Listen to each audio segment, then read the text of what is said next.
Welcome to N Shays, Wine Chat, etc. where we talk about lighthearted subjects and sometimes serious. We're gonna make you laugh and we might make you cry.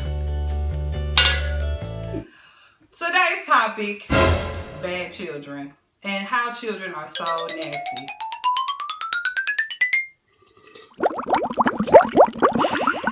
Friday, I was picking up my son from school. And I noticed this little kid getting frustrated at the teacher because he was just running across the grass. Like, my son is a car rider, and the walkers and the bike riders were just running. And he ran into this little boy who had his own bike, and the teacher was just fussing and trying to get them together, and he just wasn't paying attention. He was just like, forget what you said, I'm about to do what I want to do. And I'm like, what's going on? What's going on? Like, I don't know. Sometimes I guess my kid probably not listening in class either. My middle son, when his nose run, he want to eat his snot. I try to wipe his nose, and he don't want me to wipe it. That's dirty man. Dirty man.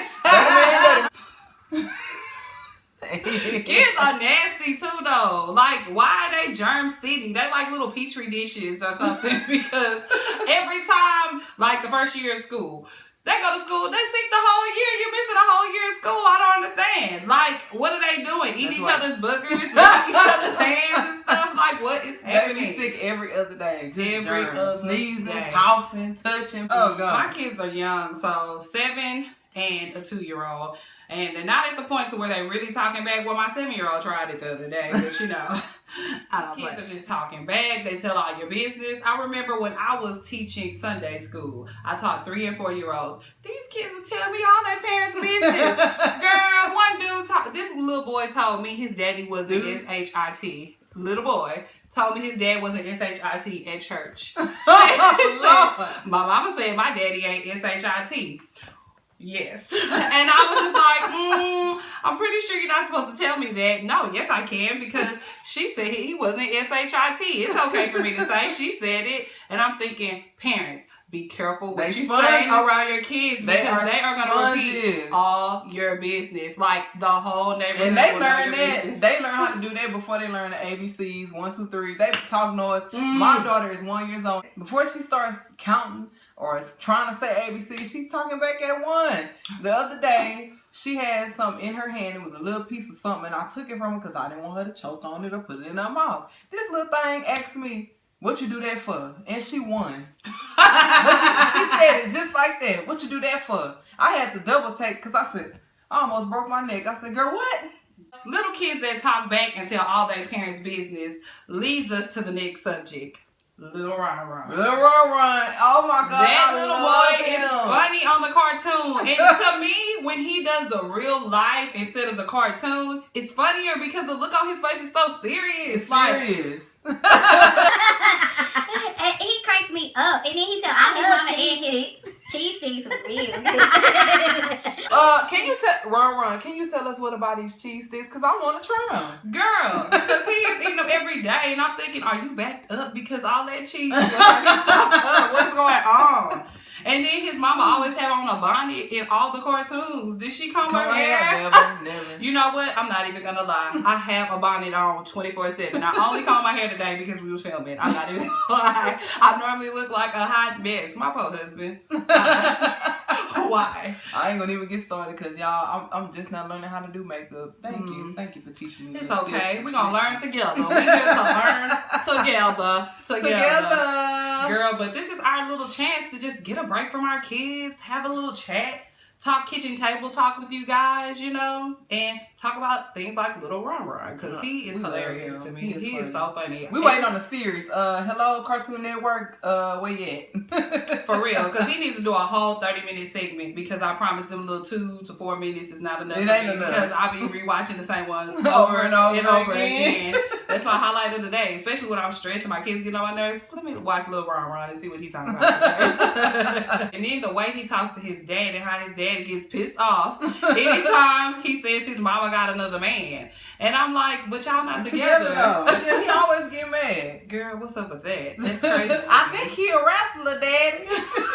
I'm about to jump off this dresser. Boy, we're not about to do that. My son in the other room sleep. That is funny. That is hilarious to me. And the interaction that little Ron has with his dad is so weird to me. It is weird. Because it's almost cold. Like, they have a relationship, but it's not very nurturing. Like, and I don't even really see the mom nurturing in the cartoons either. She always fussing, boy, you better get in that file. Blah, blah, blah, blah, blah. Yes, and I think to myself, am I saying that to my kids? Am I doing my kids like that? Maybe I need to record myself and see what I'm doing to my kids, because they might be looking at me like, lady, you crazy? What's wrong with you? Anywho, that brings us to our more serious subject. Why is it that the males in today's society are not prepared to be husbands or fathers? And we were speaking about this the other day, and we came to the conclusion that we're not teaching our boys how to be fathers or husbands. We're teaching them to be hard. You got to be tough, and you can't be always so rough on them. Dude. Yes, don't be soft. And I caught myself the other day. The reason why we brought the subject up is because I caught myself the other day. My little 2-year-old, he has a little doll that's almost like the thing we had back in the day, the Teddy Ruxpin. It reads to him and all that stuff. Our mom bought it for him. It's his favorite thing. And he sleeps with it. And he wants to tuck it in. Like, come get my baby. And I'm like, I caught myself thinking, should I stop this? Like, because why is he saying it's his baby? But then I had to check myself and remember, wait a minute, one day he's going to be a father. And we encourage the girls to have the babies and take care of them and love them. But we don't do that with the boys. And that's probably why a lot of them are so hard with their sons. They don't show a lot of emotion, because it was a picture going around on Facebook of a dude laying on his dad's chest, and people were tripping about that. Like, you know, that's weird. Like, it was sexualized. Everything doesn't have to be sexual. It doesn't. It really doesn't. And you have to teach the boys that, because then it'll help relationships. You may see less divorces, because a lot of people get divorced because it's unequal as far as the help. The woman doing everything, and the man, that's a woman's job. My daughter has a stroller, a toy stroller, and my middle son was actually pushing the stroller with the baby in it, and his dad was like, "Oh boy, that's for girls."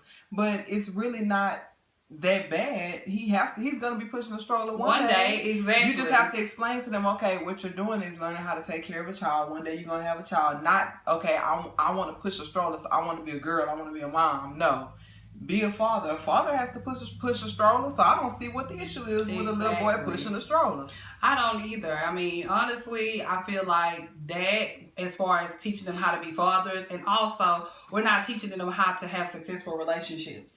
Because we don't really talk about, you know, how they let the girls play house. And, oh, I'm going to be the mom and you're going to be the daddy. And I remember when we were kids, we would play, and the dad, all he did was work. It wasn't nothing else to the relationship. And we're not teaching them how to be affectionate to your wife, how to be open to your wife and express your emotions. We just tell them to cut their emotions off, like, that's something that we're gonna being soft. Yeah, like we're not gonna need that one day, and that's just kind of crazy to me. So yeah, and women long for that. I mean, I love for a man to be affectionate and hugging, kissing, and taking care of the kids just off the bat. Not think, oh, that's a woman's job. That makes my man look good to me. Shoot, washing the dishes.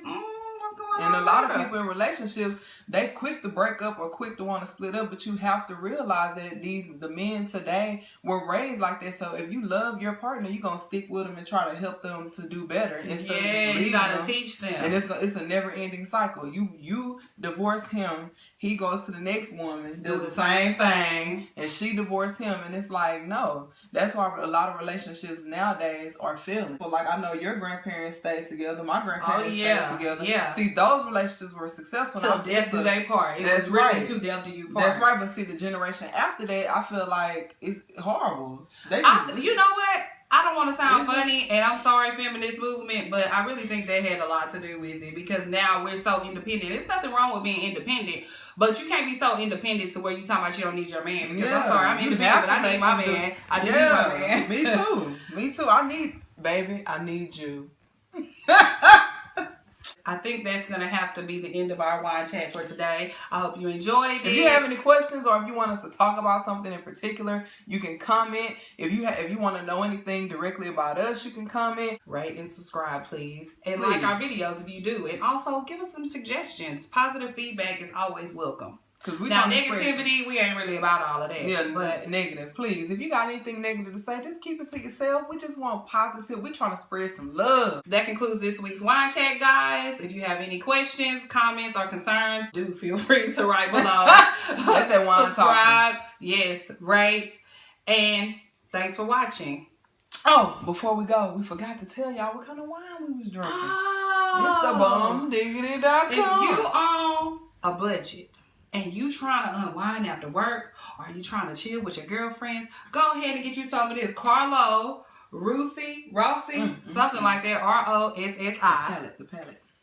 The sangria. It's the bomb. It's It's cheap and it's a big old jug.